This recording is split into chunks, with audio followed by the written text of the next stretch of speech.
महाराष्ट्रातील 3.5 शक्तिपीठापैकी एक असलेल्या आई तुळजाभवानी मातेचे संपूर्ण दर्शन आज आपण वरखेड देवी या चॅनलच्या माध्यमातून घेणार आहोत। मित्रांनो, व्हिडिओ आवडल्यास लाईक, कॉमेंट, शेअर आणि चॅनलला सबस्क्राईब करायला विसरू नका। धाराशिव जिल्ह्याच्या मुख्यालयापासून कमीत कमी 21 किलोमीटर अंतरावर बालाघाट डोंगर रांगेत असलेल्या आई तुळजाभवानी मातेचे मंदिर हे हेमाडपंथी स्थापत्यशैलीपैकी एक आहे। इतिहास व पुरातत्वदृष्ट्या हे मंदिर राष्ट्रकूट अथवा यादवकालीन मानले जाते। या ठिकाणी दर्शनाला जातेवेळी आईला वाहण्यासाठी चोळी, बांगडी तसेच इतर प्रसादाच्या दुकाना येथे लागलेल्या आहेत। महाराष्ट्र आणि देशाच्या कानाकोपऱ्यातून रोज लाखो भाविक भक्त येथे दर्शनासाठी येत असतात।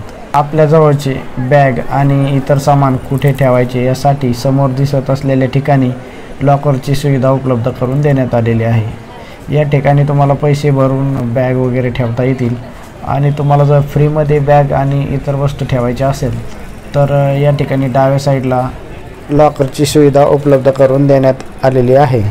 आणि तुम्हाला जर फास्ट दर्शन घ्यायचे असेल तर पेड पासची सुविधा या ठिकाणी दिलेली आहे।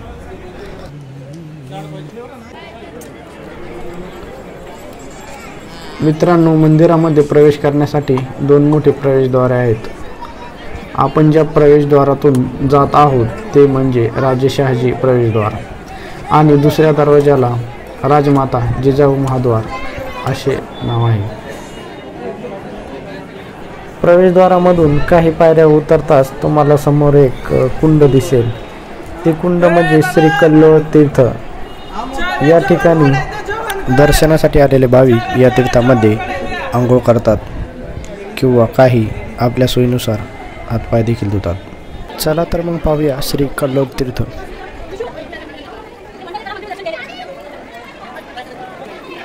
श्री कल्लोळ तीर्थामध्ये प्रवेश केल्यानंतर आपणासमोर एक भली मोठी कुंड दिसेल। या कुंडीमध्ये भाविक भक्त दर्शनाला जाण्यापूर्वी स्नान करतात किंवा हातपाय देखील धुतात। देवीच्या स्नानासाठी 3 तीर्थ एकत्र आली अशी कल्लोळ तीर्थाच्या बाबतीत आख्यायिका सांगितली जाते।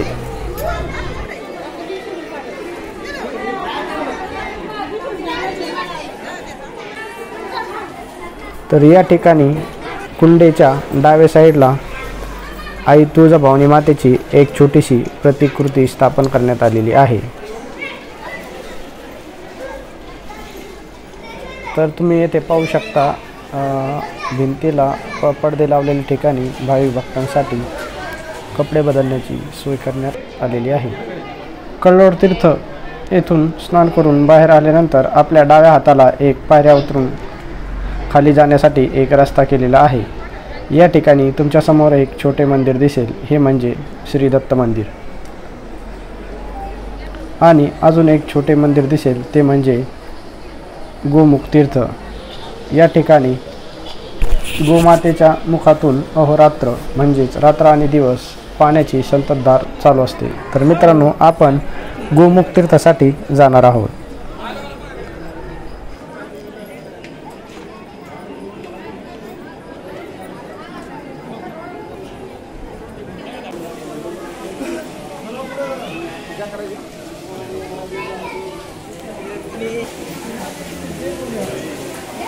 येथे काही पायऱ्या उतरून आल्यानंतर खाली आपल्याला गोमुखाचे दर्शन होईल।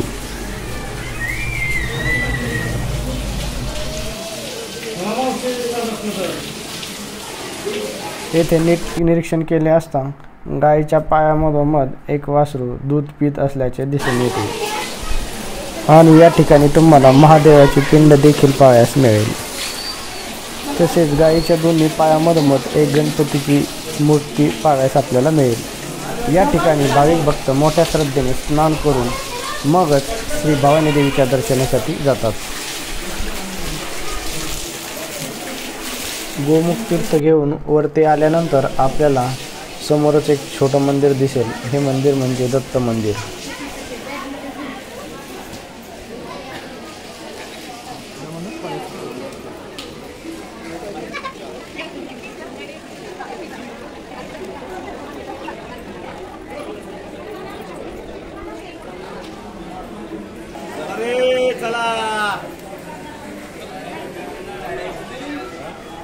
दत्त मंदिराचे दर्शन करून आल्यानंतर आपल्याला लगेचच समोर एक उजव्या सोंडेचे सिद्धिविनायक गणपती आणि निंबाकर प्रवेशद्वार दिसेल.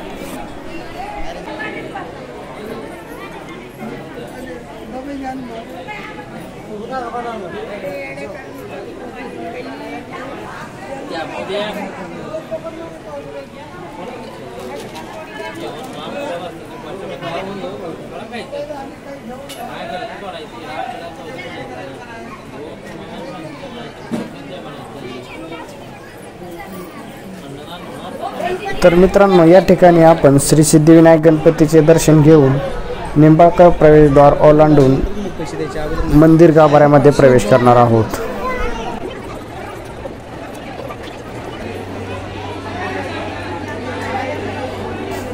तर मित्रांनो, आपण मंदिराच्या दर्शनी बाजूस आलेलो आहोत आणि समोर आपल्याला यज्ञकुंड दिसत आहे. या यज्ञकुंडामध्ये नवरात्र महोत्सवामध्ये दसऱ्याच्या दिवशी आजाबळी म्हणजेच बकरा बलिदान दिले जाते.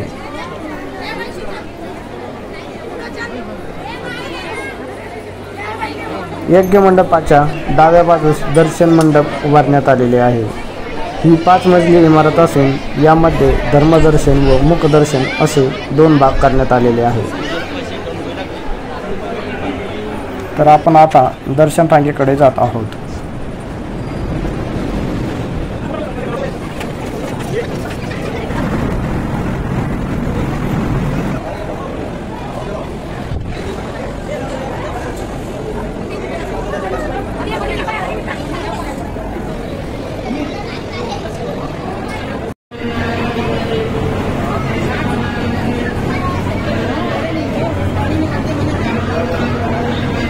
साधारणतः आपल्याला भुयारी मार्गाच्या 50 ते 60 पायऱ्या चढून आई भवानी मातेच्या दर्शनासाठी जायचे आहे.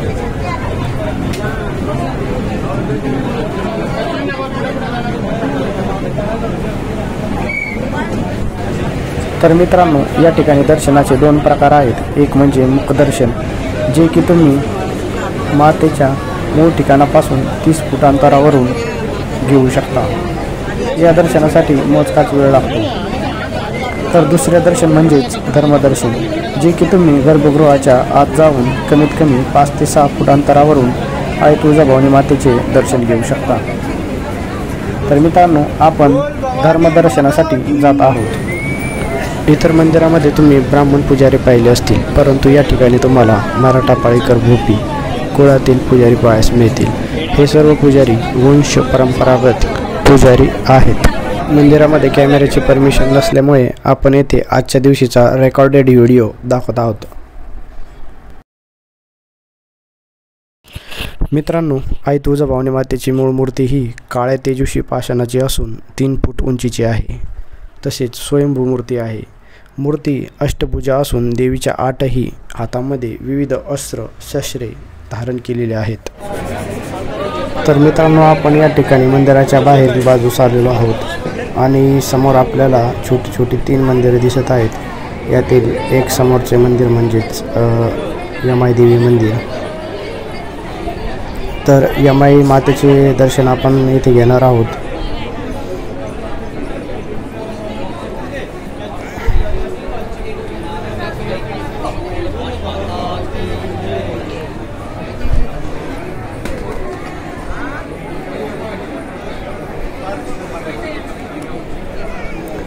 या ठिकाणी दुसरे छोटे मंदिर आहे लक्ष्मी नरसिंह मंदिर. येथे देखील आपण दर्शन घेऊन पुढे जाणार आहोत.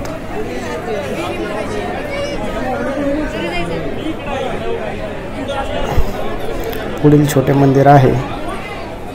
तर या ठिकाणी आपण तिसऱ्या छोट्या मंदिराकडे जात आहोत आणि तिसरे छोटे मंदिर आहे मल्हारी मार्तंड. तर यांचे देखील आपण येथे दर्शन घेतलेले आहे. समोर आपल्याला, तर मित्रांनो, आपण दर्शन घेत मंदिराच्या मागच्या बाजूस आलेलो आहोत. येथे चिंतामणी दगड आहे आणि याच बाजूलाच श्री छत्रपती शिवाजी राजद्वार आहे आणि त्याच समोर चिंतामणी नावाचा एक दगड असून येथील मनातील चिंता दूर होतात अशा भाविकांच्या भावना आहेत। त्या दगडावरती दोन्ही हात ठेवून जर दगड डावीकडे सरकला तर नाकार आणि उजवीकडे सरकला तर होकार आणि दगड जर स्थिरच राहिला तर आपल्या मनातल्या चिंता आणि इच्छा देखील स्थिरच असतील अशी येथे समजूत आहे। समोरच येथे चौथे मंदिर म्हणजेच श्री दत्त मंदिर आहे। येथे दत्त दिगंबराचे दर्शन घेऊन आपण पुढे जाणार आहोत।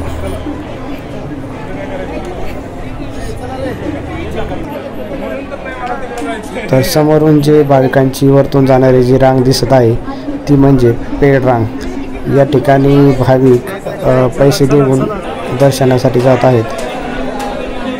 मंदिराच्या गर्भगृहामध्ये भाविकांसाठी पूजा करण्याची परमिशन नसल्यामुळे मंदिराच्या बाहेरील बाजूस आई तुळजाभवानी मातेची एक छोटीशी प्रतिकृती स्थापन करण्यात आलेली आहे। या ठिकाणी भाविक पूजाविधी करतात।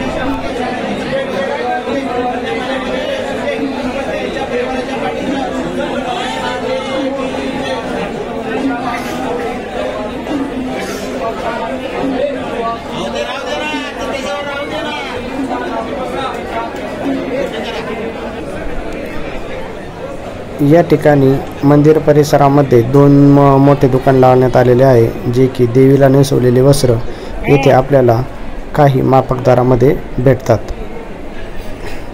येथे गोंधळ पूजा करण्यासाठी सोय करण्यात आलेली आहे आणि समोरच यज्ञकुंड आहे। आई तुळजाभवानी मातेच्या सानिध्यात एकांत बसण्यासाठी येथे भरपूर पायऱ्या बनवण्यात आलेल्या आहे। या पायऱ्या चढून आपण वरती आल्यानंतर आपल्याला समोर दोन दरवाजे दिसतील। यापैकी जो छोटा दरवाजा दिसत आहे तो म्हणजेच राजमाता जिजाऊ महाद्वार आणि दुसरे म्हणजेच राजे शहाजी महाराज प्रवेशद्वार। या ठिकाणी ज्यावेळेस तुम्ही पायऱ्या चढून वरती येतात त्यावेळेस तुम्हाला खाली संपूर्ण परिसर भाविक भक्तांनी गजबजून गेलेला दिसतो।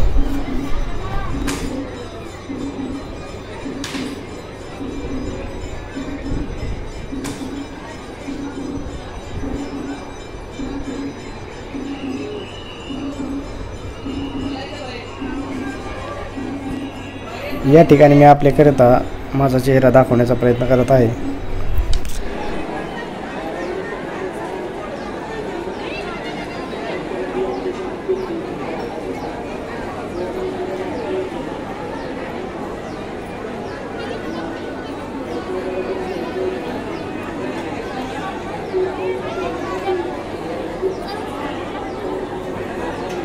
तर मित्रांनो, आपण मंदिराच्या मागील बाजूस श्री छत्रपती शिवाजी महाराज यांच्या राजद्वारामधून बाहेरील बाजूस जाणार आहोत। बाहेर बाजूस आल्यानंतर डाव्या साईडला मंदिर बालाघाट डोंगर रांगेत असल्यामुळे आपल्याला समोर पर्वतरांगे दिसतील आणि डाव्या बाजूस आपल्याला काळभैरव मंदिराकडे जाण्याचा रस्ता दिलेला आहे।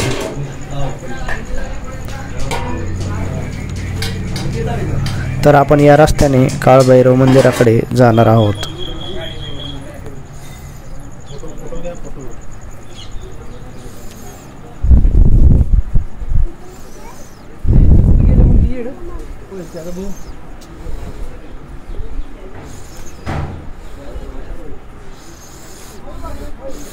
येथे छोटा भुयारी मार्ग असल्याने थोडं दमाने चालावं लागतंय, कारण की पाय घसरण्याची येथे शक्यता असते।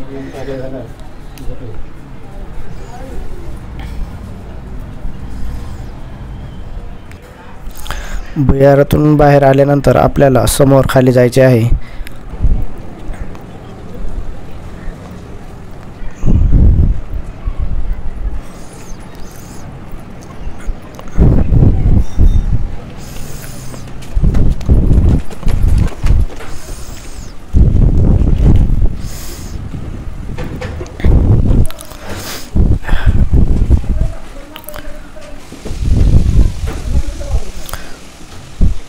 तर मित्रांनो, शेवटी आपण सर्व पायऱ्या चढून श्री कालभैरव मंदिराजवळ आलेलो आहोत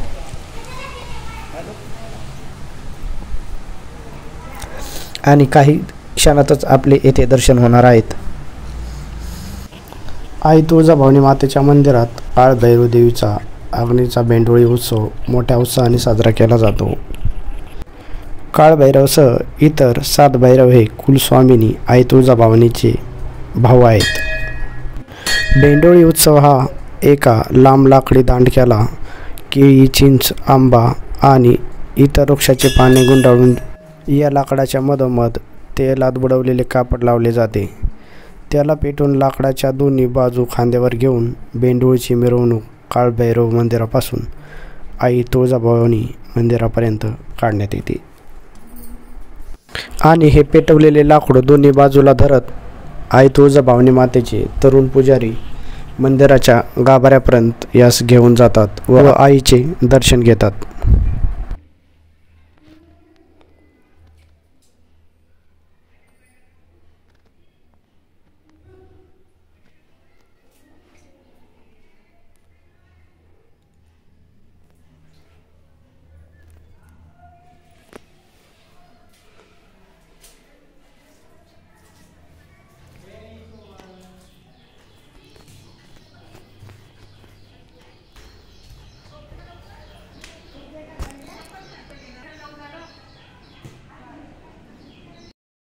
ज्या भुयारी मार्गातून आपण काळभैरव मंदिराकडे गेलो होतो त्याच भुयारी मार्गाच्या समोर एक छोटेसे अन्नपूर्णा देवीचे मंदिर आहे. तर मित्रांनो, आपण येथे अन्नपूर्णा देवीचे दर्शन घेणार आहोत.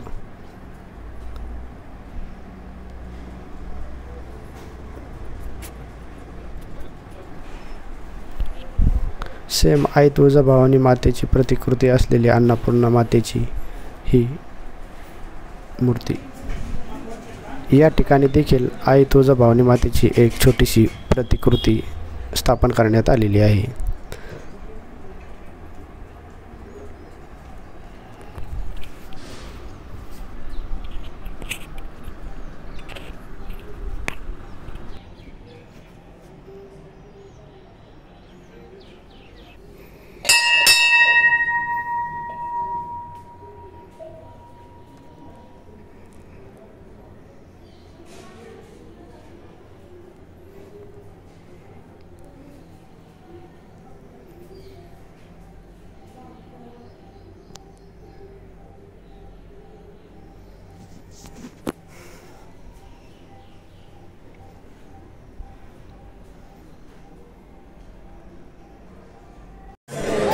मित्रांनो, या ठिकाणी आपण यज्ञ मंडपाजवळ आलेलो आहोत, कारण की या ठिकाणापासून आपल्याला बाहेर जाण्याचा मार्ग आहे. मित्रांनो, या मार्गाने जर आपण बाहेर गेलो तर आपल्याला या मार्गे श्री आदिमायाशक्ती मातंगी देवीचे दर्शन होणार आहेत. या ठिकाणी आल्यानंतर आपल्याला डाव्या बाजूस वळायचे आहे.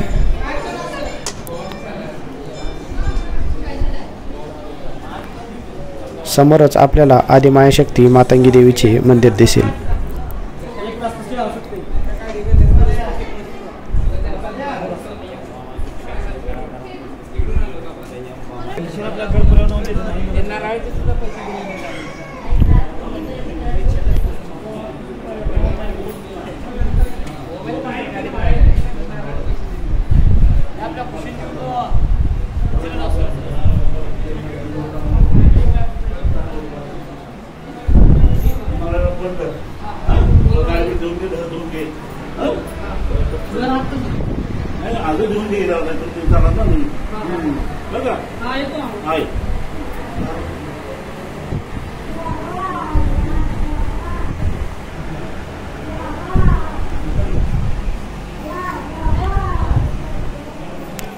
या ठिकाणी देखील अन्नपूर्णा देवीची छोटीशी मूर्ती आहे.